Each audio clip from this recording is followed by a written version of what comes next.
ဒီဖြစ်ရဖြစ်တော့ကကျွန်တော်အသက်16နှစ်ပဲရှိသေးပါတယ်2015ခုနှစ်နေရာဒီကာလမှာကျွန်တော်မိဘတွေက Florida Keys ကိုတပတ်ခန့်အပန်းဖြေခီးထွားသွားကြပါတယ်ကျွန်တော်တို့နေတဲ့နေရာကထင်ပါမှုအနီးကအေးချမ်းတဲ့လူနေအိမ်ရက်ကိုတစ်ခုပါအိမ်တွေကလည်းတပုံစံနဲ့အိမ်ရှိမှာ10ဘင်ဒီစတူကိုနယန်ဒီမြက်ခင်းဒီကမူးနဲ့မျက်နှာနဲ့ဆက်ဆက်ရှိတတ်ပါတယ်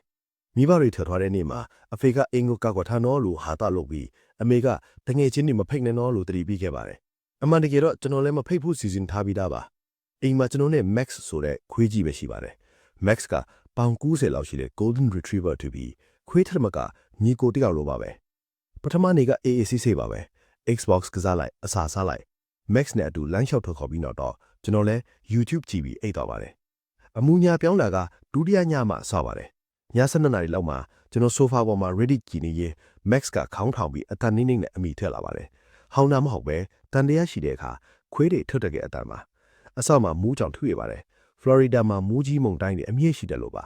ဒါပေမဲ့ TV အတန်ပြစ်လိုက်ချိန်မှာတကားကိုလက်ကြောင်းနဲ့ထိတယ်လို့ tap ဆိုတဲ့အတန်ကြားလိုက်ရပါတယ်လေးကြောင်လားဖားကြီးတွေခုံလို့လားဆိုပြီးကိုမျောလင့်အောင်လုပ်ပေမဲ့ Max ကတကားကိုတက်စိုက်ကြည့်ပြီးကိုခဏတဲမှနေခဲ့ပါတယ်ကျွန်တော်မျက်ကန်းစီကတိုင်းနဲ့ကြည့်လိုက်တော့အင်းရှိမီပွင့်နေပြီးဘယ်သူမှမရှိပါဘူးဒါပေမဲ့စိတ်မအေးနိုင်လို့တကားဘယ်တင်းပေါက်အားလုံး lock ချပြီးပြန်အိပ်ပါတယ်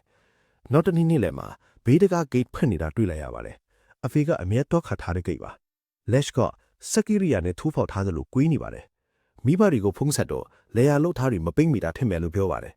ဒါပေမဲ့အဲ့ဒီညတနားခန့်မှာထပ်ချရပါတယ်ဒီတစ်ခါတော့အိမ်နောက်ဘက် glass door မှာလက်ချောင်းနဲ့ဆွဲတယ်လို့အတန်မှာ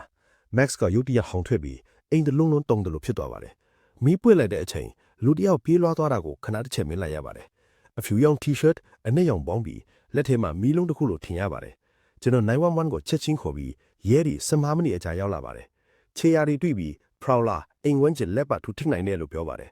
တနင်္ဂနွေနေ့ညမှာတော့အဆိုးဆုံးဖြစ်ပါတယ်ညထုံးနိုင်မှာ glass door ကွဲတန်ကြီးကြားလိုက်ရပါတယ် Max ကအရင်ဆုံးပြေးထွက်သွားပြီးလူတယောက်အိမ်ထဲဝင်လာပါတယ် living room မှာအနက်ရောင် hoodie ဝတ်ထားတဲ့လူတယောက်က Max နဲ့တိုက်ခိုက်နေပါတယ်လက်ထဲမှာ crowbar လို့အရာတစ်ခုပါ Max ကလက်ကိုကိုက်ပြီးမလွတ်ပါဘူးကျွန်တော်ဘက်တန်ကိုအားကုန်နဲ့ထိုးလိုက်တော့လူကအော်ပြီးထွက်ပြေးသွားပါတယ်